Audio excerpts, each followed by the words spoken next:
All right, good morning. I'm meteorologist Colleen Peterson. I'm just going to check for a second to make sure that we have sound. All right, good morning. And we do have sound. We have some storms out there this morning.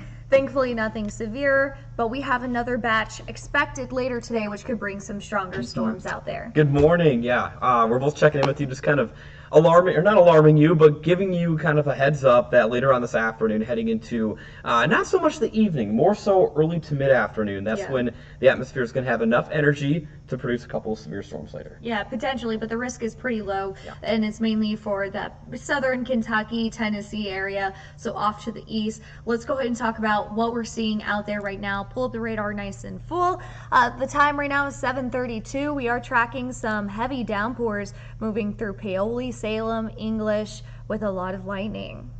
Yeah, exactly. The first let's kind of get started with what's going on here in Louisville. If you're waking up this morning from the southwest side of town, from Valley Station to Shively, maybe towards the PRP area, Fairdale, even Okolona is going to be picking up these showers and storms here pretty soon. We're just kind of watching some steady rain here in downtown Louisville and towards Germantown, Audubon Park, St. Matthews included. And those of you on the east end can expect this rain probably in the next 5 to 10 minutes, going through the next half an hour or so, I'd say. Yeah, so that's just a little downpour for Jefferson County. Off into Indiana, that's where they are seeing some of those heavier downpours. Some lightning from French Lick, Paoli over to Salem. Yeah, exactly. And this activity is not severe, but it is producing, pretty frequent lightning with these cells. And it looks like those of you in the Perry County area, Harrison County, are going to be picking up the heaviest amount of rain pretty soon. Even Orange County and Washington counties in Indiana picking up the bouts of heavy rainfall. Yeah, so this is the morning storms that we are going to see once we head throughout the day. That is when we'll see some stronger storms. Potentially,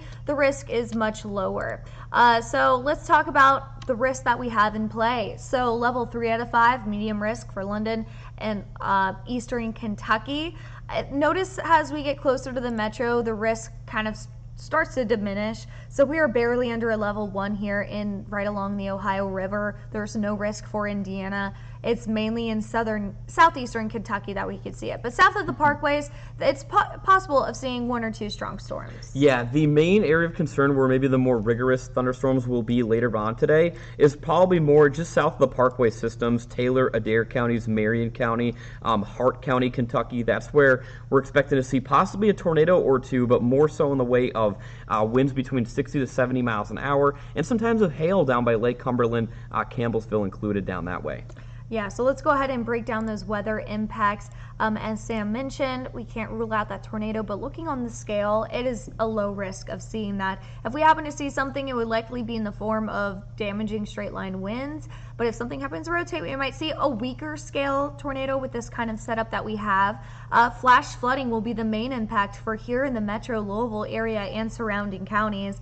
We are expecting maybe an inch, maybe more than an inch, depending where the heaviest of downpours settle in. So flash flooding will be that main risk for us, and we could see an isolated strong storm. Yeah, exactly. Don't get your guard down, especially the farther south and east you live in Kentuckiana, as every form of severe weather will be possible, but we're most concerned about flash flooding, damaging wind, and some large hail. This is the timing of the thunderstorm. So right now, we're watching the batch of storms that Futurecast is kind of picking up fairly well so far this morning.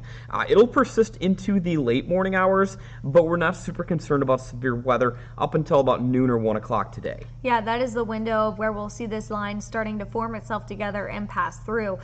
So passing the metro right around 2 p.m. into the middle of the afternoon, and we could see an isolated stronger storm right along the line. But notice as it crosses E-Town and Bardstown, it starts to kind of fire up. That is what we're going to have to be watching. If we happen to see anything severe, it will likely be south of the parkways of seeing an isolated storm, some strong wind gusts, heavy downpours are expected. So I'm expecting flash flood warnings if it happens to continue in this trend of seeing some heavy downpours with it. Yeah, and Colleen, as these storms initialize and become single-celled originally, that's where the biggest concern for a tornado or 2 will come into play. As they kind of form more into a line, we're not going to be as concerned about a tornado, although it can still happen. But notice, these are going to be quick movers. By 5 o'clock, this Futurecast is already showing it out of our area. So I would still say through 6, 7 o'clock, there will be some storms to the south and east, but the thing to take out of this is these storms are going to be traveling fairly quickly later this afternoon, so we'll be kind of a quick reaction time when it comes to a warning. Yeah, so the main threat of seeing the rougher weather is out of our area into eastern Kentucky into the late afternoon and evening hours. We'll be clearing out by 8 p.m. It'll be nice and quiet. Tonight, we'll have temperatures rebounding back into the 70s for Wednesday and Thursday. Beautiful setup for midweek. And then our next storm system heads our way Friday night through Saturday morning with some isolated storms and some widespread rain back in that forecast once we head towards the end of the week. Yeah, so that's kind of a look at everything. Colleen, one thing I want to mention, it's been a thing lately, just the National Weather Service, sometimes there will be, a spin-up tornado that happens on a storm that doesn't have a tornado warning on it. So basically, for the viewers and everybody at home, the general public, if there's even a severe thunderstorm warning, get inside, seek shelter. You need to be treating it just like there would be a tornado because you just don't know. Mother Nature can spin something up really quickly, so it is really, really important when there is a warning issued, you're staying inside. Yeah, severe thunderstorm warning can also mean that there is potentially a tornado inside of that storm as well. So regardless of what kind of warning, if there's a warning, you need to take it all the same way, depending on what we're seeing out there. But we'll make sure to keep you updated throughout the day with more lives expected throughout the day. And also, if something happens, we'll keep you updated on our app, on air, and here on the First Facebook. Alert Storm Team. We got a big team of meteorologists, so we got you covered. Sure do. All right, thanks.